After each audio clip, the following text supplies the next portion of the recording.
We shall pay any price, bear any burden, meet any hardship, support any friend, oppose any foe to assure the survival and the success of liberty. Just a year, former U.S. Army soldier John McIntyre was a foreign mercenary in Ukraine. Down there, it's me and all the boys. Say what's up, y'all.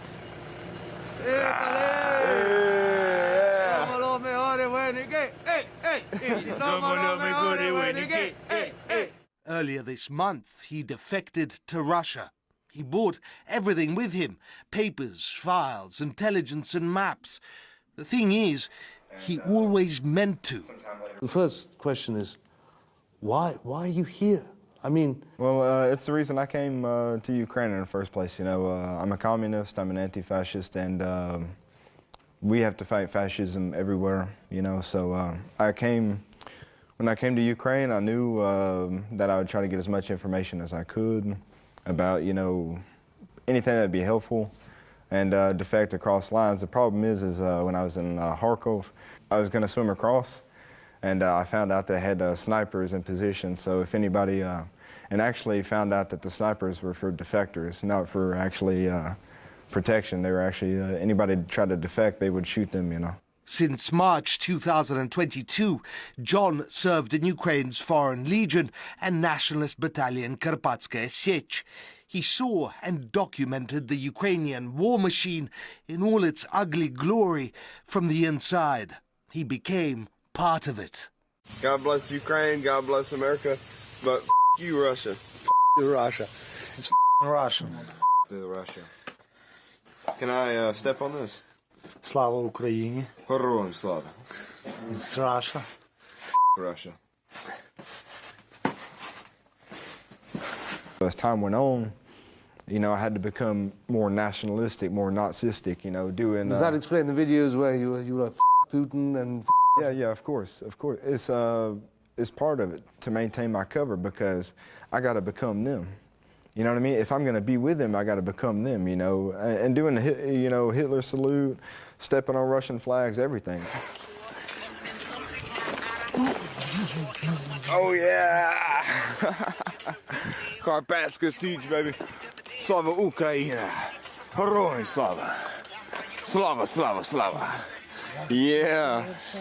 When I first came, I kind of expected they wouldn't be that big of a problem. Like, I kind of, you know, assumed that it was just like I didn't think there was actually that many. But when I came, I was really surprised. It was everybody have, you know, tattoos and Nazi symbolism. Sometime later on my Facebook page, I had pictures of Che Guevara and the Soviet Union, and I got questioned for having communist views, and I had to think quick on my feet, you know, and I just told him, I said, hey, I'm an anti-fascist. I'm here to fight Russian imperialism and the Nazis and this and that. And they said, no, the Russians aren't the Nazis, we're the Nazis. And who said this? Who said this?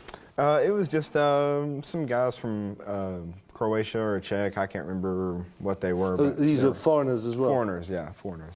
The proliferation and dominance of Nazi ideology, from swastikas to SS emblems, is well documented and studiously ignored by Western states and media.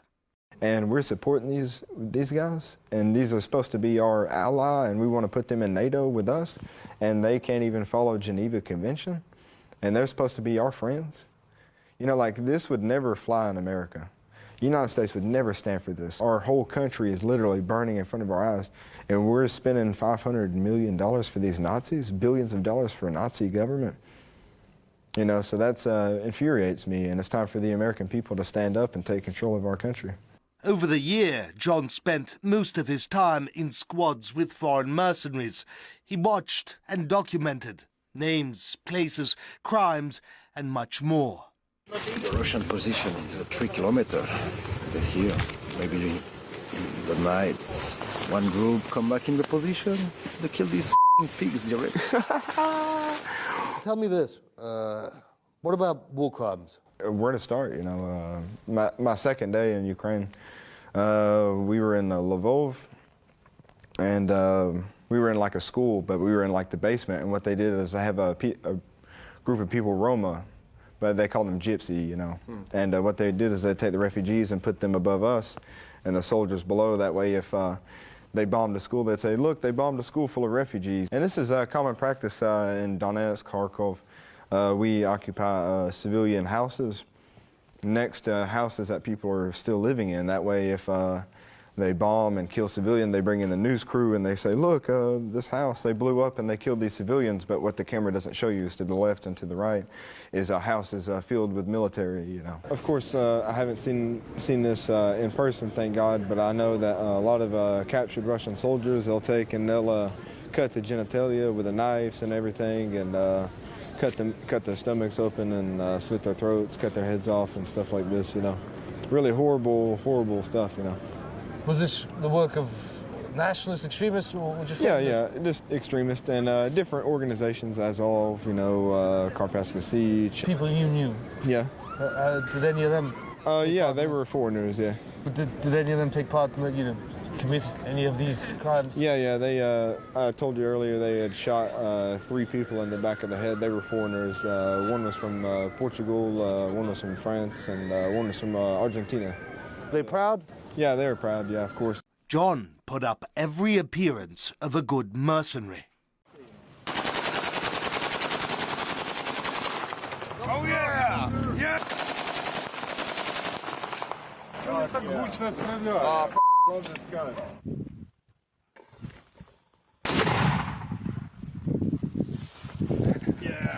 John came prepared. For years, he served in the U.S. military. 1st Armored Division. It was hot out there. It was at Fort Bliss, Texas. How long were you in the military for? 2 years. 2 years. Yeah. Good 2 years and a or- month. Huh? Good years or... No, not really. Not really. A lot of drinking, you know. In the army? Oh, yeah, of course. Normal, standard practice, of course. Really? Yeah, of course. On base? Yeah. Cocaine, everything. Weed, anything you want, you know. Prostitutes, hookers, you know, everything. On base? Yeah, they arrested one guy. He was a cavalry scout, and he, in his barracks room, he had like bricks of cocaine. You know, he was like A dealer. Yeah, he was like the distributor for the whole base. But all that training in Texas, it didn't prepare him for this.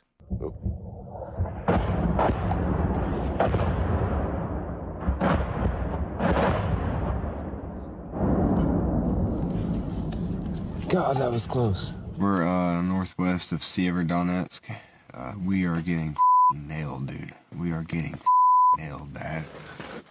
We just had a massive casualty event. Just in the last 30 minutes, I've had like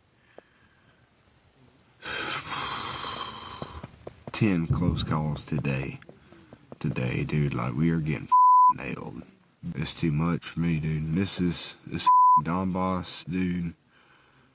This war, man, in general, ain't no joke, dude. People are getting ate the up left and right, but I should have went to college. I've had a lot of moments where I'm like, oh my God, this is stupid, you know, what the hell am I doing, you know? But it had to be done because, you know, the Ukrainian government and Nazis that control the government and control the population, you know, the things they're doing in Ukraine to the Russian people, they need to be talked about, you know, they need to be stopped, and we've got to fight Nazism everywhere we go, even in America. John documented everything. It was in his phone, his head, and in the papers he brought along. When you came over, you said you were a spy. Did you hand over, for example, like bases and stuff, at least? Yeah, to of relevant course. Intelligence agencies? Of course, everything from the command structure to names, you know, weaponry, everything. And I was successful in that, you know. More than successful. John also testified about how deep U.S. involvement in this conflict is. There has been a U.S. participation in the war. When I was in the International Legion, there was he was like a military intelligence officer from the Navy. And the U.S. Navy? Yeah, and he had, well, he was in the Foreign Legion. And he had a satellite phone and a computer provided by the CIA. And every day he would call his contacts and he would get information about the positions, troop movements, and so on and so forth. And Do you remember his name? Yeah. What was it? Wait, no, what was his name? Hang on, I'm so sorry, I can't remember. First name, at least? I think it was like Marcus or something like that. Like, for example, they would provide like grid coordinates. According to him, the United States feeds Ukraine the weapons and data to wage war. All that is left for Ukrainians and their foreign mercenaries to do is to point their weapons and shoot where America tells them. Down here in the Donbass, it's been cold, wet. It's been hell, bombs, but we're finally in the truck. Say what's up, boys? Yeah! Hey! Would you say that most of the foreigners that you came in with have left? Yeah, most of them. Mostly some because of they realized the reality of this war, and then some were injured, and then some were killed, you know. And it's really sad about the ones that are killed, because when they get killed, if they don't get sent home, they get cremated, then they get sent home, you know. But this is what they chose, isn't it? Well, they chose it. I mean, they chose to come and fight for fascists, you know. They chose to come and fight for Nazis, you know what I mean? So. And then there's the corruption. Always the corruption in Ukraine. Western taxpayers, says John, are being robbed left and right. And then they take the insurance money, and then they put the insurance money in their pockets. Yeah. Oh, is this what they do? Yeah, they take in the insurance money too. For foreign fighters? Yeah. Yeah. And was this a common practice? Yeah, of course. I mean, I'd say 90% of the families, they don't get their insurance money from, and they take in salaries too. You know, like if a soldier terminates contract, like I did with the Karpatska Sich, I terminated a contract. Yeah. Right. They take in the last paycheck, they take in this money for themselves. But this doesn't go back into the unit. It just goes straight into the commander's pocket. And it's not just with the insurance. It's with there's a huge black market going on with Javelin rockets, the M4 rifles, and M240 Bravo machine guns, and all the weaponry coming in. They take in all these and they sell it. Have you seen this? Yeah. Yeah, they stole, like, when I was in the Legion, they took like 20 Javelin rockets. They took like 60 M4s and like 20 M240s. Who took them? The logistics sergeant major and then the battalion commander, they were both in on it and stuff. They're actually in Karpatska Sich or Legion. Yeah, in the Legion. Were they Ukrainians? Yeah, they were Ukrainians. Yeah. These weapons then disappear. Some make their way overseas into the hands of terrorists, warlords, traffickers, jihadists and criminals, all courtesy of Western taxpayers. I noticed when I was in Ukraine, they have like a lot of military shops. And I remember one day I'm sitting there thinking, man, these helmets are really nice. You know, those almost look like the American helmets. And then what I realized is that all these helmets and body armor and these plate carriers and stuff coming in, they get stolen and then sold on the black market to these shops, and then the shop makes money off of it too. Nothing, it seems, is taboo for Ukraine, be it open Nazi ideology, war crimes, theft, or anything else. Nothing's holy. October 21st, we just got here. We're in Donetsk, somewhere in the Donbass. Yeah, in the Donbass, baby. And, my friend Aurelio. Hi. We're staying in this church for now.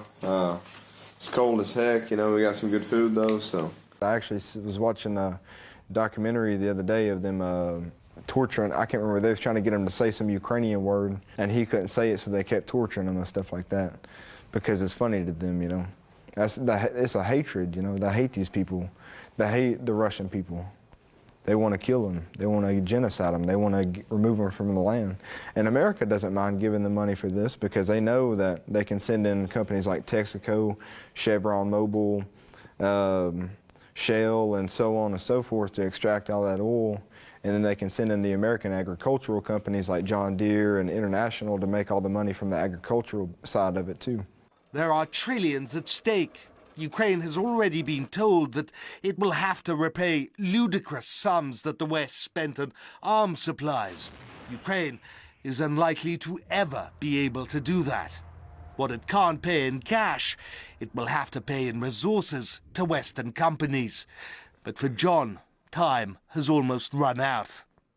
I actually had to leave because I had actually planned, before I left, I had also planned to infiltrate the Azov battalion and to gain information about their organization as well. But essentially what had happened was I was having a conversation about the war crimes being committed, and even worse than being a spy, I was compromised as a whistleblower, so which is worse, obviously, because that means a bullet to the back of the head. By, really? Yes, anybody that confesses is known to about to confess war crimes, they get shot in the back of the head, you know. Have you seen this? No, I haven't, but a lot of people go missing, you know.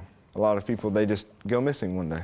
Including foreigners? Including foreigners, yes. Earlier this month, John packed everything, papers, documents, maps, and so much more, everything he had gathered over the year, and made his long-planned defection. Essentially, I fled, I went to Odessa, and I actually had to call my mom. I'm like, look, I'm in too deep, you know, these people, they're about to kill me, and I was really emotional, and luckily my family was able to scrounge up $300 to send me so I could go to Chisinau. And then from Chisinau, once I'd made contact and everything and got my visa, I went to Istanbul and then to Moscow on a plane, so. Was you? Yeah. I mean, it was nerve-wracking. I mean, I had been compromised, you know, and that meant that I was about to be executed. The wealth of information he has provided is already being used by the Russian military and law enforcement, who have lists of war crimes and now even more names to them. There is years of work ahead. But we had one final question for John. A year, after all, is a long time. I mean, they're going to watch this. They're going to see this. Yeah. The people you served with. Yeah. What would you say to them? All's fair in love and war, you know. It is what it is. Spies exist, you know, and I'm a spy. And mission accomplished. What's up, boys? For the TikTok, baby. Yeah, this is awesome. Morad Gazdiev, RT, from Moscow. It's about to get patriotic as f***ing here!